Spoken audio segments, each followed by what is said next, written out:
오늘은 땅을 가지고 나왔습니다. 행정구역으로는 천안시 서북구 성완읍에 위치한 계획관리지역 답세필지입니다. 세계필지 전체 면적은 6027평방미터 1823평으로 경작지로 이용하고 있습니다. 행정구역은 천안시이지만 평택시와 경계로 물건지에서 평택 시내가 바라보이는 평택생활권입니다. 시골에 단독주택을 짓고 주변 토지에 조경수를 심고자 하는 손님이 계셔서 현장 답사를 왔습니다. 단독주택으로 개발 행위가 가능한지 관심을 갖고 살펴볼 점 첫 번째는 주변 2차선 도로에서 해당 토지까지 도로가 연결되는지를 확인하고, 두 번째로 해당 토지가 답으로 이용되고 있어서 배수로에 연결되는지 확인해 볼 예정이며, 세 번째로 수도시설과 전기를 끌어올 수 있는지를 확인해 보려고 합니다. 시청자분들도 위와 같은 조건을 만족시켜서 개발 행위가 가능한 토지인지 같이 확인해 보시길 바랍니다. 우리 땅에서 평택역까지 자동차 10분 거리, 평택 추팔산업단지가 자동차 5분 거리이며 현재 조성 중인 천안 서북구 BIT 산업단지가 자동차 6분 거리로 주변에 개발 중인 사업들이 많고, 최근에는 도로 확장도 이루어져서 자동차 이용하기도 좋습니다. 저는 토지 임장을 가면 주변에 오수맨홀이나 우수맨홀이 있는지를 항상 확인합니다. 만약 이러한 맨홀이 없으면 개방형인 사각집 수정이 있는지도 확인해야 합니다. 오수는 가정에서 나오는 생활하수이고 우수는 빗물을 말하는데, 그래서 오수맨홀은 악취 방지를 위해서 뚜껑에 구멍이 없고, 주변 빗물을 흘러들게 하기 위해서 우수맨홀 뚜껑에는 구멍이 있습니다. 오수맨홀과 우수맨홀이 보이지 않더라도 내 땅에 연결되는 사각집 수정이 있거나 배수로가 있다면 개발 행위는 가능합니다. 정화조를 설치해서 그곳으로 오수를 배출하면 됩니다. 그래서 개발 행위를 할 때 도로만큼이나 배수로도 상당히 중요하기 때문에 배수로 맹지라는 말도 있습니다.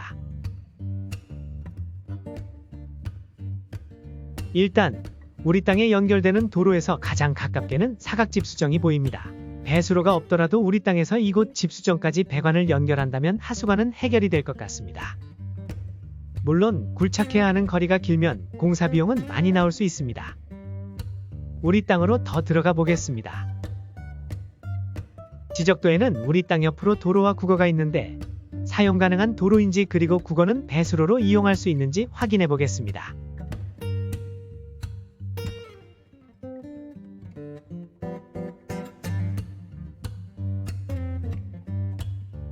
지적도에서 본 것처럼 현황상에도 우리 땅 옆으로 국어와 도로가 있습니다.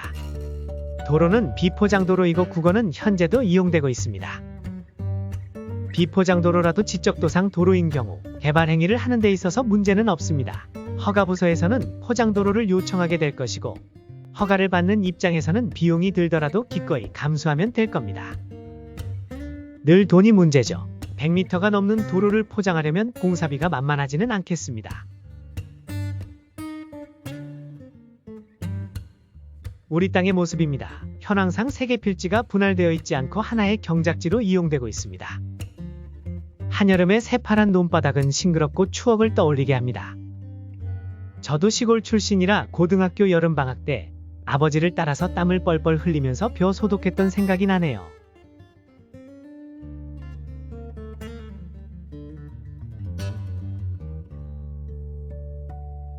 우리 논에서 바라본 평택 시내 모습입니다. 바로 앞 동네처럼 가깝습니다.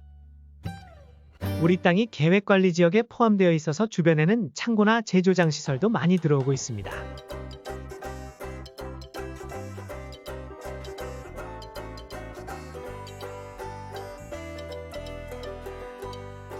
우리 논에 연결된 국어가 배수로로 이용될 수 있는지 확인해 봐야겠습니다.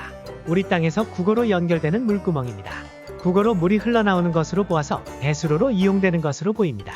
옆에 논에도 물을 빼기 위한 파이프라인이 있는 것으로 봐서 배수로일 가능성이 높습니다.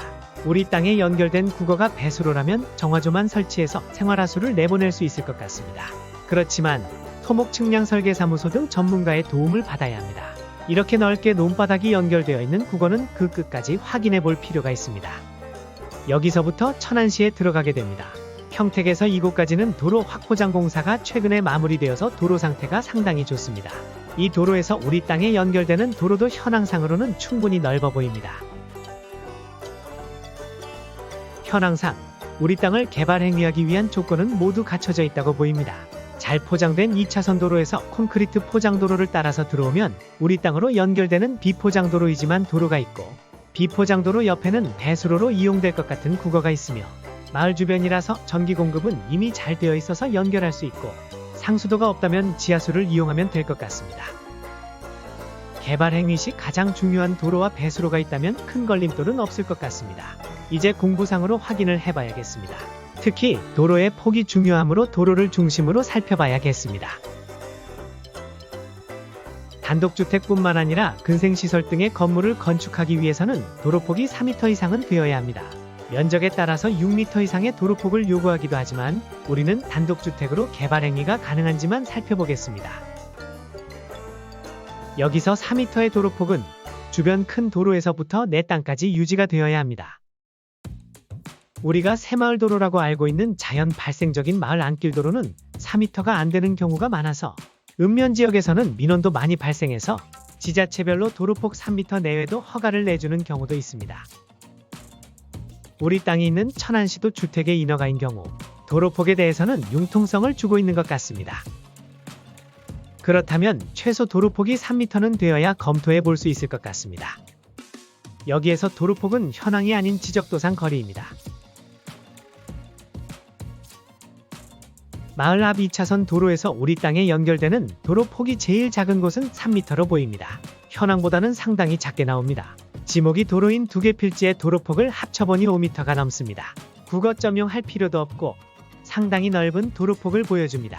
그런데 지목이 같은 도로인데 두 개 필지로 나누어져 있는 것이 조금 의심이 갑니다. 소유자를 살펴봐야겠습니다.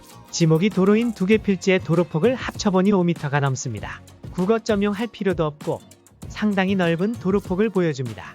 도로의 소유자가 국토부나 지자체라면 도로를 사용하는데 아무 문제가 없겠는데 도로의 소유자가 주변 토지주들의 개인 소유인 경우가 상당히 많습니다.